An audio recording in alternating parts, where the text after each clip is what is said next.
The medical information included in this podcast is provided as an educational resource only. Please consult your healthcare provider before making any healthcare decisions. I would say you matter. And I particularly want to say this to all the moms with Fabry. We focus on our kids' health, but it's important to recognize that you matter too. Your mental and emotional health matters. You are a human being, and you deserve kindness and care and all sorts of support. In every way, you cannot change the fact that you have Fabry, but you can change how you deal with it.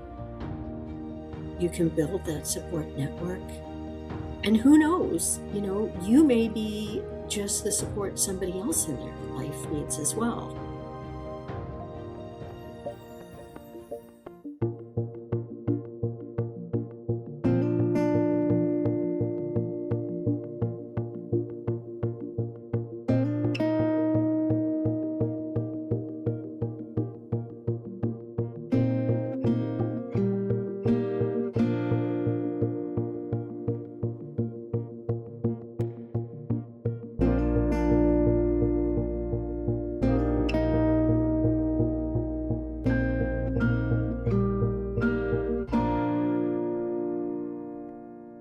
Hi, everyone. Joining on the Fabry cast today, we have Dr. Nadia Ali, a clinical health neuropsychologist at Emory University in Atlanta, Georgia, where she worked alongside individuals with Fabry disease for over 16 years now. Together, we will discuss how anxiety and depression can show up not only in our thoughts and our emotions, but also in our bodies. And we'll discuss some of those early warning signs, those signals that our body gives us before we reach our breaking point. What is especially important about this conversation is the reminder that mental health is not separate from the Fabry journey. It is part of it. And I want to make sure that message really stands out. Because as we all know, our mental and emotional well-being plays an important role in how we experience our life. And if you're living with Fabry, there are often extra layers that can make this more complicated.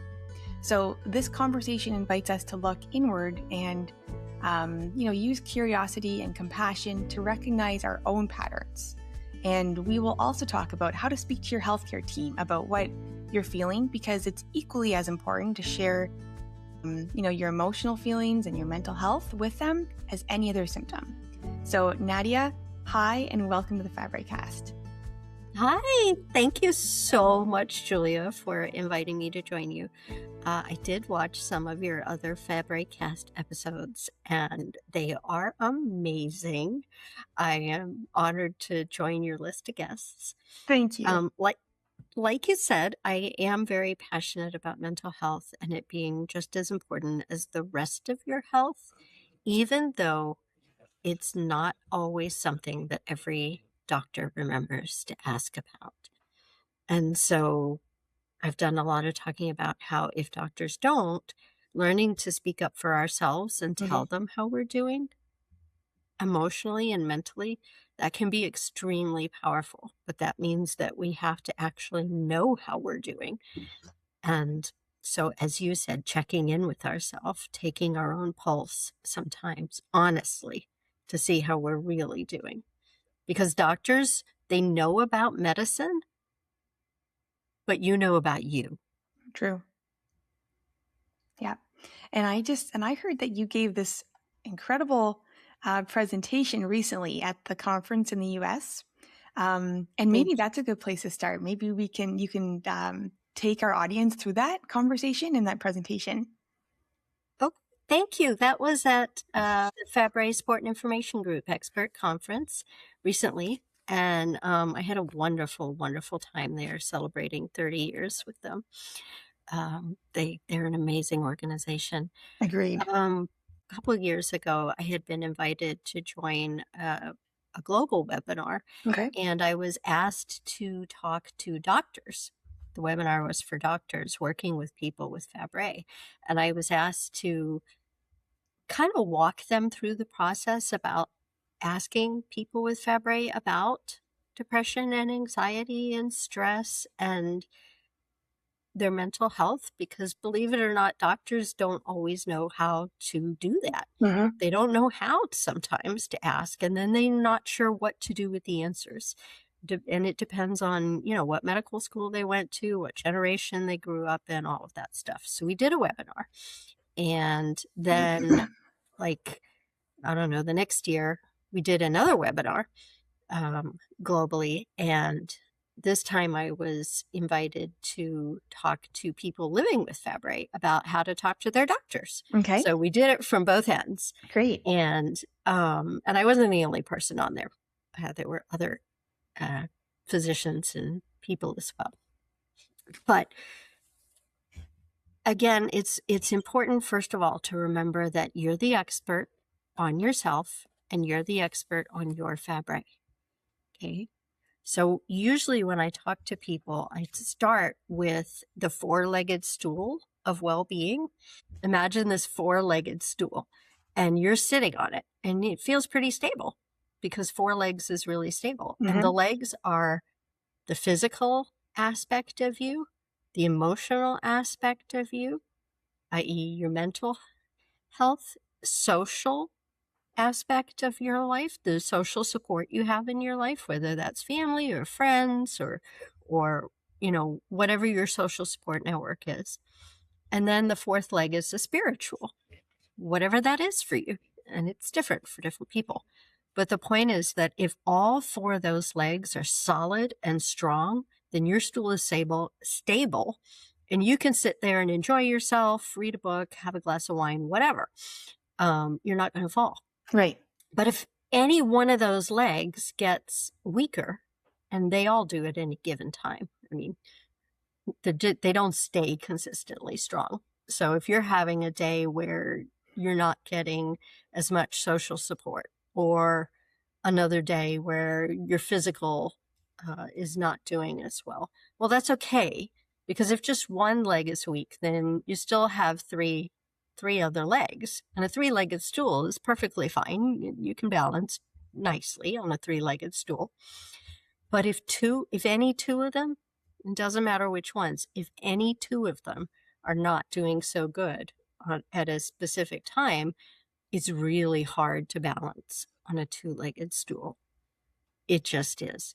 So that's a sign that you might want to talk to your doctor about whichever legs are not doing well at a given time. You want to talk about all the legs, not just the physical leg, when you're considering how you're doing. Because most doctors, they walk in and they go, "How you doing?"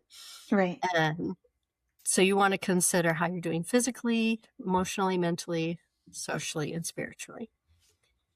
And that means that you have to know, again, you have to check in with your own body now and then about not just the classical Fabry symptoms, but everything: stress, anxiety, depression. And we're all familiar with the pain scale. Mm-hmm. When you have Fabry, everybody asks you to fill out that pain scale, and it goes from like 0 to 10. And sometimes there are smiley faces going to very unhappy faces, and it tells you, 0 is no pain and 10 is the most pain possible. But we can use similar scales to create early warning systems that help us take our own pulse. And this is where I usually get a little bit cognitive behavioral, because sometimes, if someone asks us how we're doing, it's hard to know. Pain yells. Mm-hmm. Pain demands attention. Pain, it's going to shout at you and grab you. But depression and anxiety and stress, they creep up on you slowly. And sometimes it's hard to notice, oh, this is how far I am on those things. Some people are really good at noticing, but other people can get caught off guard by, oh, I'm actually not doing so well. So we focus in our early warning system on the behaviors, because those are easy to notice, and on the thoughts, what you're thinking. That's the cognitive is the thoughts and the behavioral is the behaviors, obviously. So you make an early warning and you actually draw it on a piece of paper or on a computer. You draw that scale 1 to 10 and you put 0 as, let's say it's a stress scale, as no stress, and 10 is, the most stress.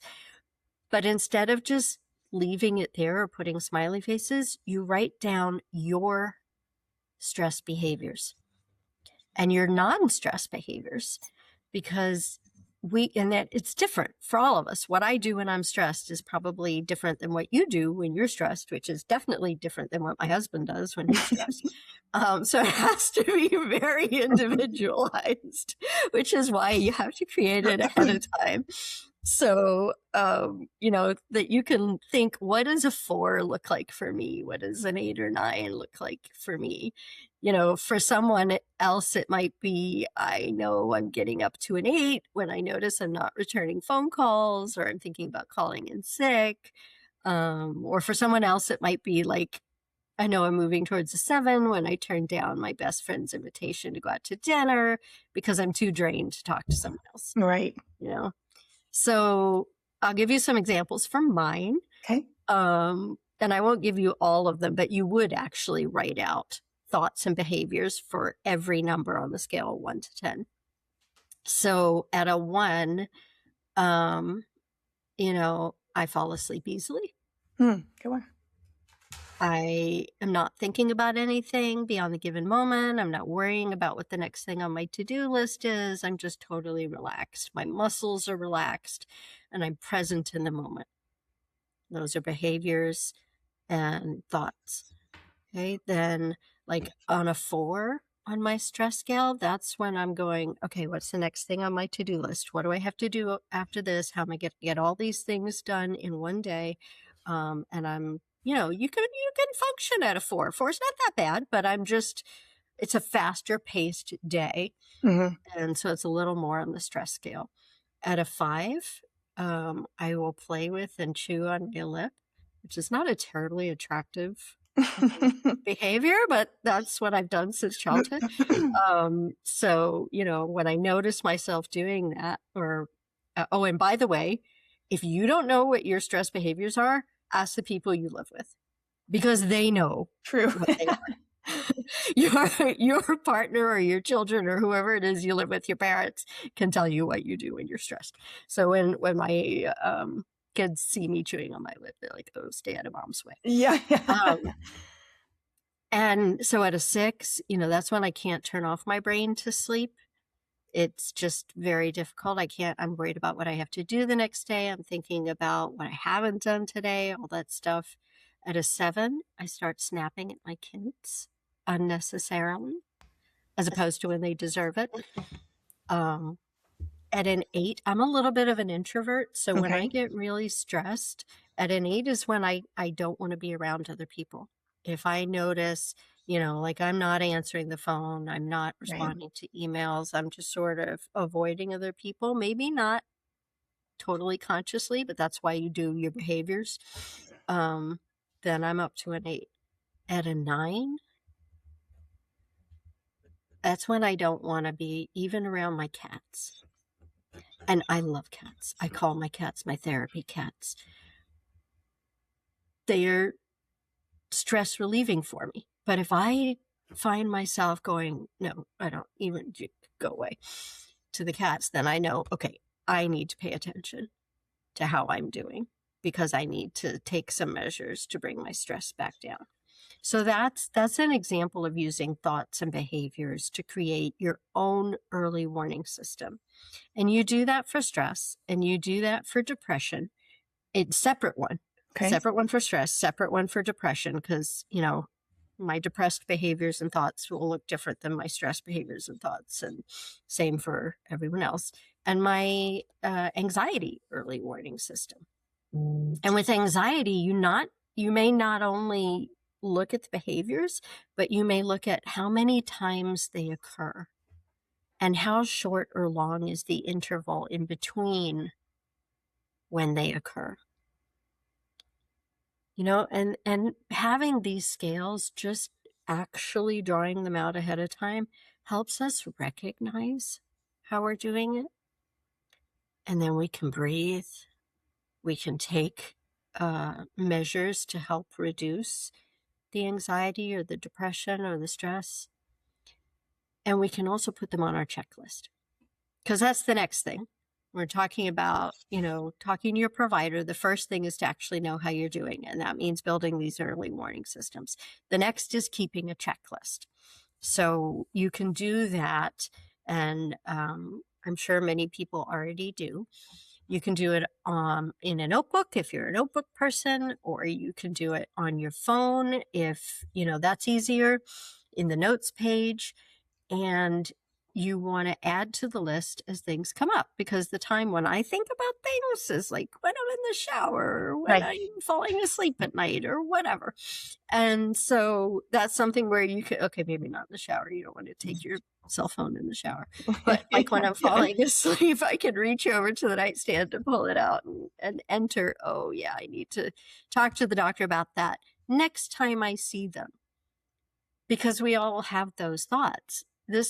Oh yeah, this is bothering me. I should mention it to the doctor next time I see them. But then when I actually get to the doctor's office, if I haven't written it down, I'm going to forget it. Maybe you won't forget it, but I'm going to forget it. So you make that checklist.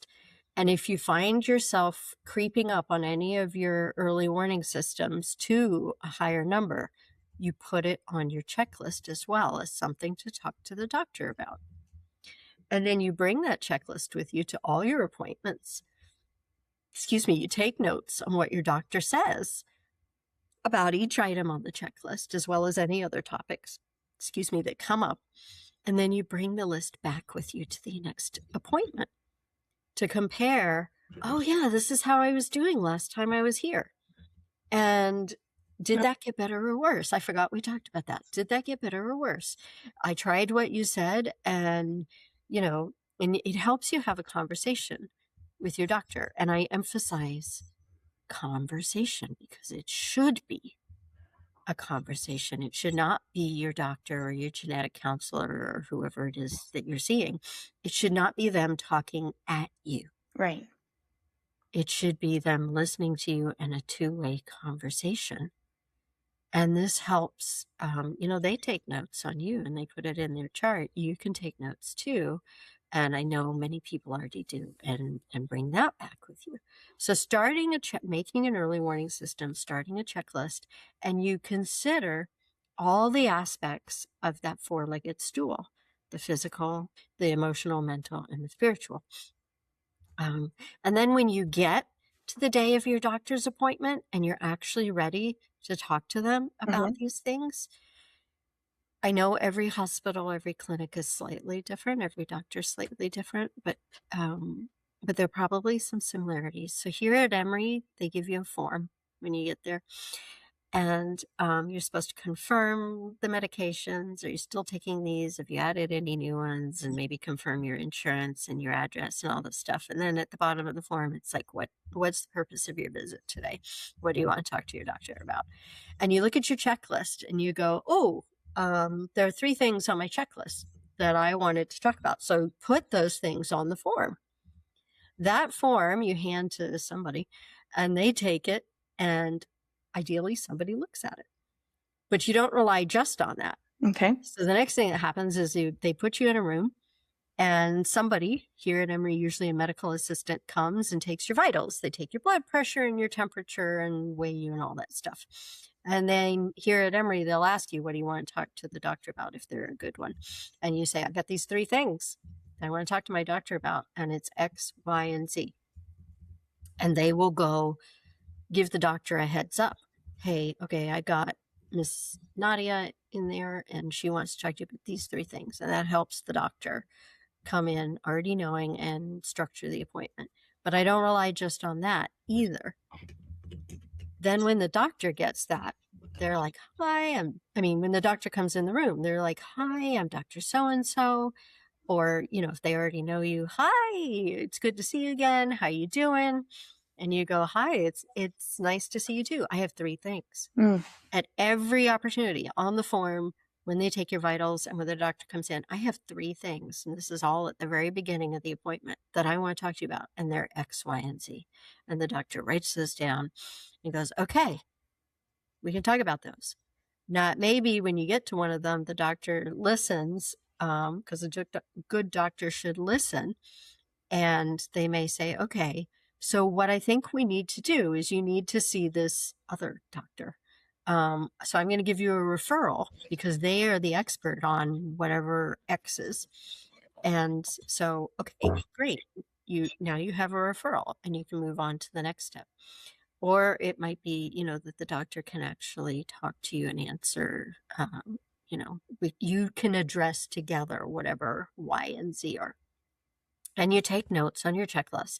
And then at the end of the appointment, always check the checklist again to make sure, okay, I know I said at the beginning we want to talk about X, Y, and Z. Did we actually talk about X, Y, and Z? And don't let the doctor leave the room. And the reason I want to emphasize, it's very important to say those things at the beginning of the appointment. Don't say them till the end.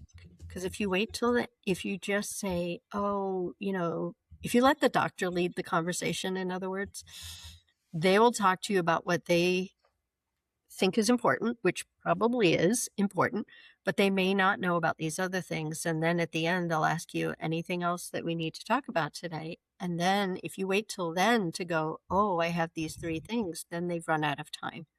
They don't give you the time you deserve. Yeah. So very important to tell everybody at the beginning, and then at the end, before you leave, make sure that they have actually answered all your questions. So sorry, I just kind of went into this long monologue, but the 4-legged stool, to pay attention to that, create your early warning systems so that when you're getting ready to go to the doctor, or any time in your life, you can take your pulse quickly, see how you're doing, put it on your checklist if you're not doing so well. And then when you get to the doctor, repeatedly, I have 3 things I want to talk about today. I love it. That in a nutshell is what we talked about at the FSIG conference. So here is what I love about what you just said. I think it's so important for patients to hear that emotional health belongs in the conversation with their care team and not off to the side. I just learned to honestly recognize my thoughts and behaviors, because you're right, it does creep up. I think that we can just assume that we're okay, we can handle more, we can do that, until maybe you hit that point where you can't, or you feel like you can't have one more thought or one more thing. So really knowing your early warning signs, I will write mine down. I will do those 0 to 10, because as you're saying yours, I'm thinking about mine. And I think it's nice to have, I was thinking about like, what would be my 0 or my 1? I was just camping with my family this past weekend, and I sat there and I was looking at the sunset going down. I took like this big breath in and then out. And on the exhale, I was like, oh, I haven't felt this calm in so long. This is what a 1 or 0 would probably feel like. And that's a good, probably, yes, that's a good way to try to figure that out. So knowing yourself and your body. And you also said you are the expert of you. So that's really important. And say what you need at the beginning of the appointment. Wow. What a good thing. What a good thing for all of us to know. Yeah. Say what you need and say it at the beginning. And then have the conversation. And then they know, everyone in the room knows what you need before you walk out. Yeah. So that was so good. Thank you.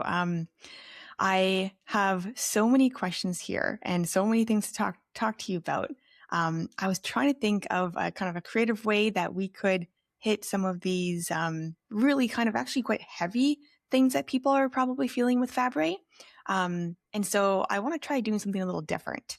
And I'm going to read a few quiet thoughts that people living with Fabry might be carrying or maybe thinking. And I would love to hear and have you reframe them for us, not as like a quick fix, but as more of a compassionate way to understand ourselves and some of the things that maybe people are feeling. So I'll start with, what would you say? All right. So What would you say to the patient who has been quietly struggling but hasn't told anyone?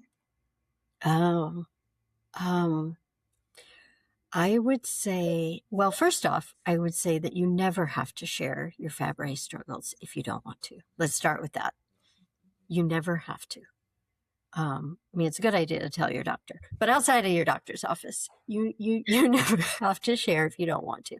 But if and when you're ready, if you'd like to, opening up to friends, family, or peer support Fabry groups, it can make a huge difference.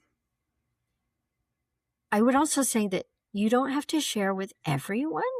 Like if you decide, okay, I'm ready to share, you don't have to share with everyone. True. If you don't want to. And you don't have to share everything with every person you do share with. Because different people, they fill different spots in your life. You know, maybe there's a person that you're comfortable talking about the emotional things to, and it's a different person that you're comfortable talking about the physical thing to. Or maybe it's the same person, but the point is you get to pick who you're comfortable sharing with, what you want to share, and how much you want to share. You get to pick all of that. So if you're quietly struggling, I would say when you're ready, just pick someone and try sharing a little. See how they respond. It might be someone else who has Fabry because they'll get you in a way nobody else will. Mm-hmm. It might be somebody who doesn't have Fabry because, I mean, so as you know, the symptoms of Fabry, you often can't tell from just looking Yeah. when somebody's experiencing them. And that has both good and bad. It can be good if you don't want everyone to know when you're having a bad day. But on the other hand, it can be bad in that if people can't tell by looking, they may not understand what you're going through, and they may expect you to do things which are unfair or unreasonable on that particular day for you. So sometimes helping people understand what you're going through can help them be more understanding. But again, only if and when you're ready. I guess that's what I would say. That's great. I see why you do what you do, because that's a really nice response. Thank you. Many patients carry quiet thoughts like, I should be able to handle this, or I've been through worse. I don't want another thing on my medical list, or another thing to do. So what would you say to someone who recognizes themselves in those thoughts? Oh, I see you. Nobody wants another thing on their medical list. And we tend to be our own worst critics when it comes to judging what we should be able to handle. I guess I would encourage anyone with Fabry, or even without Fabry, who feels that way to give yourself grace and to know that it's totally normal to think and feel that way. I would also say when you're living with Fabry, I think it can be helpful to, we talked about the social leg on the stool. Mhm. I think it can be helpful to very intentionally, on purpose, build two social support networks. Okay. One network of people who don't necessarily have Fabry for everyday support, like mom stuff or work stuff or whatever, because there's huge parts of you that have nothing to do with Fabry, and you need support for all of that. And then a second network of people who do have Fabry for when you need Fabry specific support, when you need to talk to someone who really gets you, who lives what you're living. And if you and I would also say you're not alone. Mhm.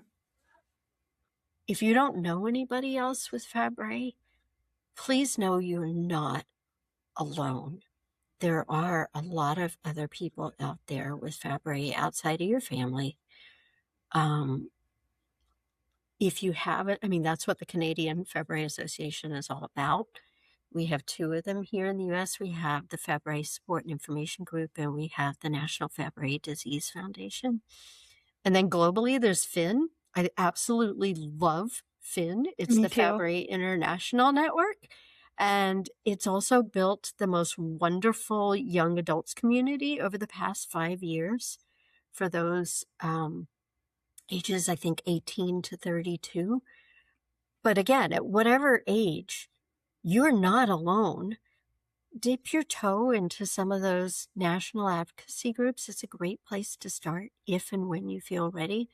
I've been blessed to have been invited to join some of the some of the Finn Young Adult Weekends, and seeing the young adults who've never met somebody outside of their family with Fabry meet other people their age with Fabry, it just brings tears to my eyes when I'm sort of watching from the sidelines because, you know, I'm just a guest. They belong there. Um, it really makes a difference for Yeah. people. I think what your point is like really dip your toe in, like you said. I think that that's good. Just try it. Yeah. Yeah. Open the door just a little bit. What would you say to someone who has normalized their emotional struggles for so long that maybe they don't even recognize things are going on? Yeah. I would say you matter. And I particularly want to say this to all the moms with Fabry because it's been my observation, and it's not, again, a lot of the things I say aren't just about Fabry. Moms without Fabry do this too. But we focus on our kids' health, and a Fabry mom is focusing on her kids' health. But it's important to recognize that you matter too. Your mental and emotional health matters. I would say you are a human being and you deserve kindness and care and all sorts of support in every way. You cannot change the fact that you have Fabry, but you can change how you deal with it. Mm-hmm. You can build that support network. And who knows, you may be just the support somebody else in their life needs as well. I don't have Fabry, but sometimes when I'm having a bad day, where I'm feeling really down about myself, being able to do the smallest thing for somebody else accidentally makes me feel more worthwhile and makes me feel better about myself. Okay, well, if I didn't do anything else today, at least I helped this one person in this tiny way. And so building again that support network because you matter, and also so do they. Yeah. Yeah. Well said. Well, I'm just thinking you're helping all of us right now in a lot of different tiny ways. So thank you for that. I have one final, what would you say? So what would you say to Okay. someone that knows they really actually do want to get support, but they just feel like they have no time left or no energy to do it? And I can really feel this because I think a lot of Fabry patients, they really do spend a lot of time if you're just being sick, feeling sick, Yeah. and then having to do the appointments. And it's just a lot of time. So what do you say to someone who's like, I'm ready to get help, but it's just not, the days are so full? Yeah. I would say that support doesn't always look like what you think it's going to look like. I mean, when we think of mental health and we think of support, we think of, going and talking to a counselor or something like that, something formal, professional. But that's not the only kind of therapy out there. Sometimes it's making time for the things you enjoy most, not just the things you have to do, but the things that bring you joy and Maybe that's music, maybe that's art, maybe it's nature, maybe it's pets. Like I said, I call my cats my therapy cats, and Yeah. I when I need to, I just go and grab them and I snuggle them, and Aw. they're kind enough to put up with me. Yeah. Um, or maybe it's yoga or whatever, whatever brings you joy. All of those count as therapy for real. There's music therapy, art therapy. Like these are actual real fields. Pet therapy, not in the traditional counseling sense of sitting there talking to someone, but they can be so effective and sometimes they're easier to make time for. Once you de-stress even a little using some of those, Hmm. like pets, they're just dopamine on legs. A pet who walks across and gives you a little snuggle, that's just dopamine on legs. And once they bring down your stress a little bit, then you may be able to find the energy you need to reach out for more formal support, Hmm. whether that's an advocacy group or a counselor or whatever. If you can just give yourself that little boost of energy from whatever brings you. So I normally tell people, in addition to an early warning system, you can create an early, not early, but a self-care toolbox. Okay. And that is also very unique and individualized to a specific person, because what de-stresses me and what brings me joy may be very different than what de-stresses you. Running is something that a lot of people find is helpful. You will not catch me dead running. I am not a runner. Okay. But working out is what my husband does to de-stress, not me. I'm a pick up a book and snuggle with a cat kind of de-stressing. Perfect. So, but making a list, and that's your toolbox, is your Yeah. list ahead of time, because when you get depressed, when you forget all the things that work for you. Hmm. So if you have it listed somewhere, you can go look and say, all right, I don't have the time or the energy, but what's the easiest thing on my list of things that I know make me feel better? What is the quickest, easiest thing I can do right now? Right. And that will give you a little bit more energy to do the next thing, and eventually maybe reach out for more formal support. I also think actually that it is helpful to take an inventory. You talked about time. Hmm. I think that it's important and helpful to take an inventory of our time, maybe 2 to 3 times a year. Okay. And again, and so a lot of the things that I've been saying, it's important to actually write them out. Make a list of all the things 2 to 3 times a year, all the things you do in your daily life. Break it down into categories. Okay, here's my family, what I do for my family, what I do for at home to keep the home running, what I do at work, what I do for health, which is, of course, particularly time consuming for people with Fabry, what I do volunteering, what I do for fun. It's like making a budget, except it's with Hmm. your time. Right. Making a budget with your time. Okay. Put everything down and make it as detailed as possible, just like you would with a budget. Then take a good look at it. What stands out? Where are you spending your time that you'd rather not be? Some things we have control over and some things we don't. There are things at work that I love doing and things at work that are, they need to be done. And Yeah. somebody needs to do them, and that somebody is me. Same at home. Like, nobody actually loves cleaning toilets, but it Right. needs to be done. Right. So look at what you have control over and what you don't. And look at, of the things that you do have control over, what are you able to change to give yourself a break? And making this list and doing this consciously helps you realize, oh, I don't actually have to do this way. I could change this and give myself a break. Right. And also look at what you want to keep.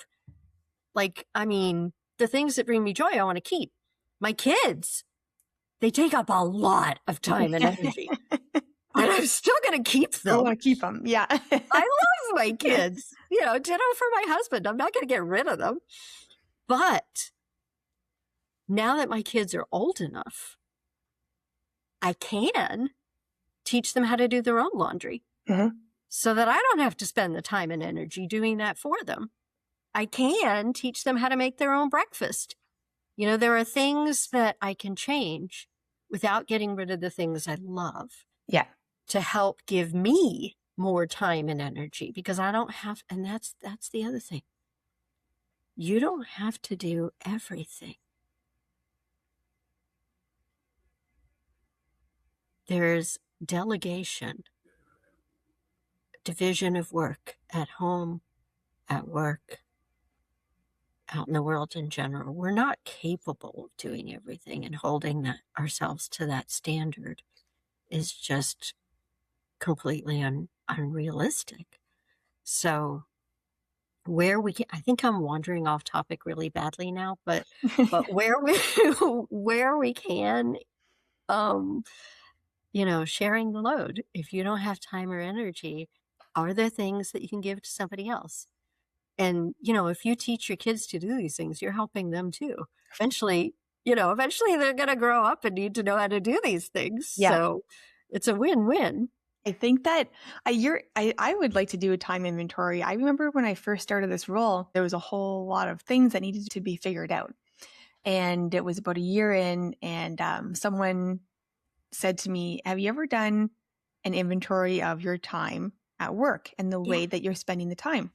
And I thought that was so interesting. So I did it and learned, the amount of time you spend on emails alone, right? It's just so consuming. Yes. And then you have the project work and you have all these different sections, but it was nice to see out in front of you and then how you're spending your time. So I can see that being really valuable in your life and your everyday, especially when you're struggling with different things and you have maybe less time in the day to do certain things. But I wanted to say that a few years ago, we were both at a Fin meeting and I heard you speak. And I remember you saying something that stayed with me, and I hope it always will, because you talked about how so many of us now, it's 2026, we know now that it's okay to say no, right? It's okay to say no. We're learning to say no more often. Don't overextend yourself. No to the things that drain us. No to pushing past our limits. But then you said, but don't forget to say yes. And it was like, oh yeah, right. You kind of forget about that and say yes to exactly what you just said. What brings you joy? Do the things that make you feel alive. And I loved when you said that. That was one of my favorite things that I've ever heard. Thank you so much. Thank you. Thank you. I do. I think that's so important because we all have those things that make us feel most alive. And it's not doom scrolling on your phone. Doom scrolling it goes on your time inventory because you need to recognize how much time you spend doing that. But we all have these other things that make us feel happy. And often those are the things that are the first to go. For sure. When we feel pressed for time or we feel stressed or overwhelmed. But they're the very things that make us feel like us. Yeah. That make me feel like me. So saying yes to what brings you joy is just as important to saying no to things that we don't feel up to right now. Yeah. The Fin, the young adult guidebook just came out. They made this incredible guidebook, and you can go and download it from their young adult website. And they were so kind in asking me to contribute to it a little bit. And I think I sent them way too much. I sent them like a lot of stuff. And so they had to shorten it. And for example, I put that in there. I put that we need to practice saying no more often to extra responsibilities and saying yes more often to things that bring us joy. And they only included the first part about saying no. And I'm like, no, it's important to say yes too. So important. I'm going to ask them to please put that tiny little couple of words in there too, because it's so important to have that's what a balanced life is making sure that you say yes to what brings you joy. as well as, yes, to all the things that you have to do to keep yourself running and functional and your family and work, and no to the things that you have the luxury of saying no to, Yeah. that you don't have to do. Yeah, that's great. I love it. I hope everyone loves that part. And, just when you're driving your car or whatever you're doing right now, just think about maybe one thing today that you can say yes to that brings you joy. Nadia, any final messages or thoughts before we close? Or any one last thing that you want people to know that maybe you haven't said yet? I know that that this is focused on Fabry. And I know that it's said a lot, but I want to say it again. You are not just Fabry. You are you, and you matter. And all the things that we talked about today, I hope they can be helpful for people living with Fabry, but they're not actually Fabry specific, because you are not just Fabry. There's so much more to everybody than a label. Mm-hmm. And I recognize the importance of focusing on Fabry, but I also, you can have the be you, be rare. And that's important. Wonderful. Just being you. Yeah. Yeah, be you. And you are lovely to speak with, and you have so many things that you brought to the Fabry community. You really have. And so I appreciate you and for making time Thank you. to be here today.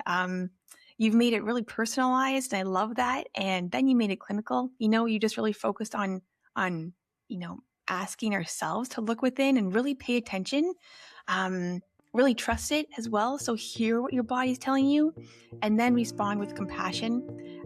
So thank you for everything that you brought to this conversation today, and reminding us that we matter and we're not alone in this journey. Thank you for inviting me very, very much. My pleasure. And go do something that brings you joy. Okay. Okay.